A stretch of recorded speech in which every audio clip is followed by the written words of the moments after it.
Assalamualaikum warahmatullahi wabarakatuh. Alhamdulillah, alhamdulillahilladzi ja'alal Islam dina wa ja'ala Ramadhana syahras siyama lil mu'minin. Asyhadu an la ilaha illallah wahdahu la syarikalah wa asyhadu anna Muhammadan abduhu wa rasuluh la nabiyya wa la rasula ba'da amma ba'du. Hadirin yang dirahmati Allah, segala puja dan puji syukur kita hadirkan atas kehadiran Allah Subhanahu wa ta'ala, yang dimana telah memberikan kita banyak nikmat. Nikmat iman, nikmat Islam, nikmat ihsan, nikmat sehat, dan nikmat sempat, sehingga kita dapat melaksanakan salah satu ibadah di bulan suci Ramadan ini, yaitu puasa. Alhamdulillah.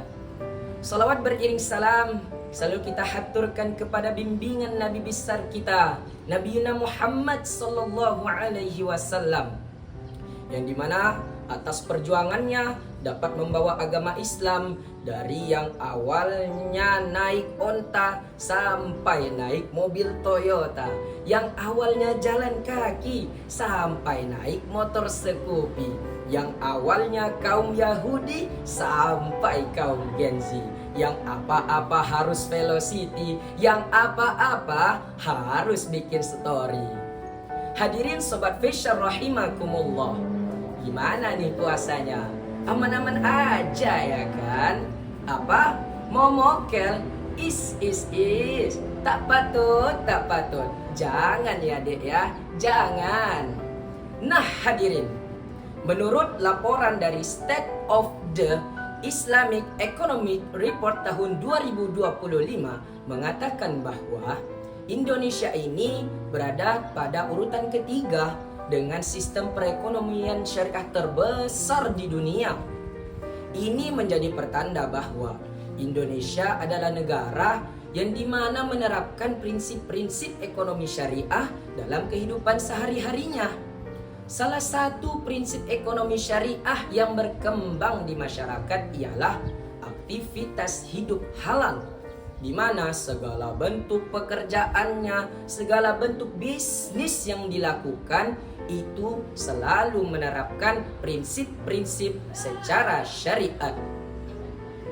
Prinsip Ahlus Sunnah wal Jamaah yang mengandung nilai tasamuh, tawazun, dan ta'adul dalam menegakkan gaya hidup halal di era digital seperti saat ini tak bisa kita lepaskan dari adanya peran Gen Z dan milenial. Kenapa harus Gen Z? Kenapa harus milenial? Oleh karena itu, saya di sini untuk menyampaikan sebuah syarahan singkat dengan judul Pembiasaan Gaya Hidup Halal di Era Digital. Hadirin sobat Faisal rahimakumullah, kita bertanya, mengapa sih Gen Z dan milenial harus diperhatikan? Menurut Elizabeth Santosa dalam bukunya Raising Children in Digital Era mengatakan bahwa generasi ini adalah generasi yang penuh dengan ambis, tapi mereka menyukai hal yang praktis. Mereka begitu mencintai kesenangan, juga mencintai kebebasan. Nah hadirin, dengan hal itu pula, kalau tidaknya ada bimbingan nilai-nilai agama serta pendidikan yang baik dan benar, potensi ini bisa menjadi musibah yang sangat besar. Kita banyak melihat nih hadirin, anak-anak Gen Z yang dimana scroll TikTok jadi kebutuhan, main game jadi asupan, velocity nggak pernah ketinggalan. Yang nggak ikutan, lu mah orangnya kudetan. Subhanallah.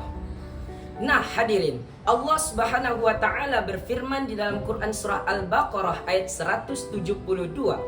A'udzu billahi minasyaitonir rajim. Bismillahirrahmanirrahim. Ya ayyuhalladzina amanu kulu min thayyibati ma razaqnakum washkuru lillahi in kuntum iyyahu ta'budun. Shadaqallahul azim. Yang artinya, wahai orang-orang beriman, makanlah apa-apa yang baik dari yang telah kami anugerahkan kepadamu, dan bersyukurlah kepada Allah jikalau engkau memang hanya menyembah kepadanya. Quran Surah Al-Baqarah ayat 172. Nah hadirin, ayat di atas menginformasikan kepada kita bahwa kita dituntut untuk mengonsumsi yang halal-halal. Kenapa hadirin? Karena banyak loh manfaatnya. Penasaran? Ayo kita bahas. Yang pertama, doa yang kita langitkan akan diterima dan diijabah oleh Allah Subhanahu wa taala. Salah satu manfaat dari kita mengonsumsi makanan halal ialah doa yang selalu kita panjatkan nih.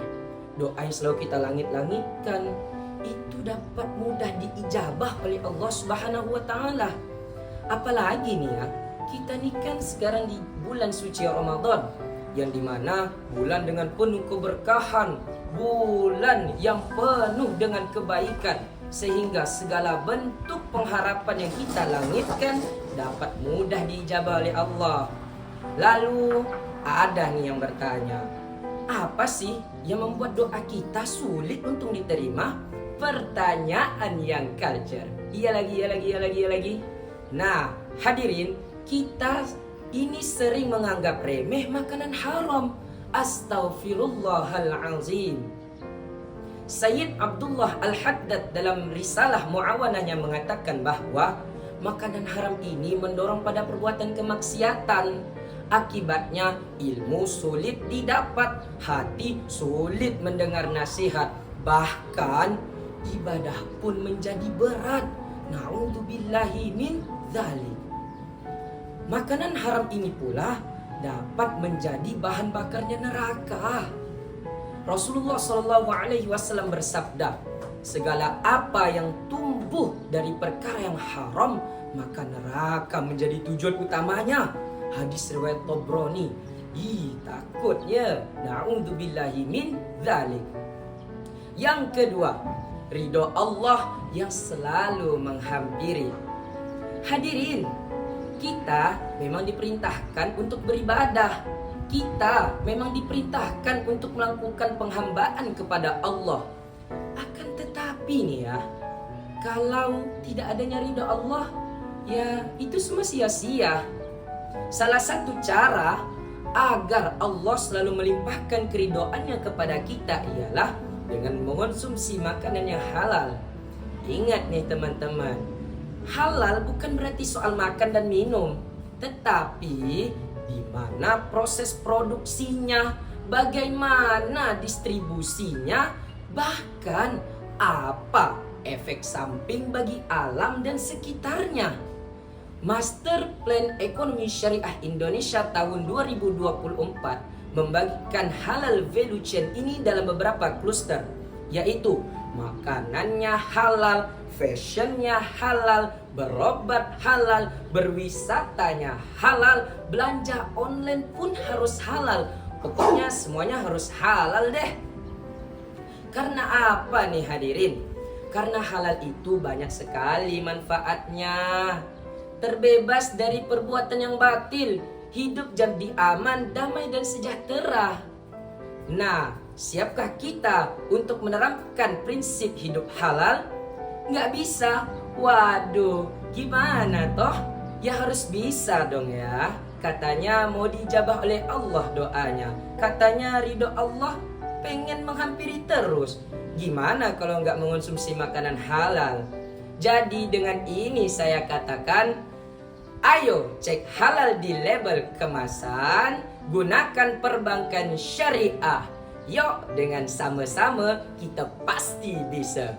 Sekian dari saya, mohon maaf atas segala kesalahan. Minal aidin wal faizin. Mohon maaf lahir dan batin. Untuk bapak-bapak Dewan Hakim, boleh kali kasih nilai saya yang memimpin. Billahi taufik wal hidayah. Assalamualaikum warahmatullahi wabarakatuh.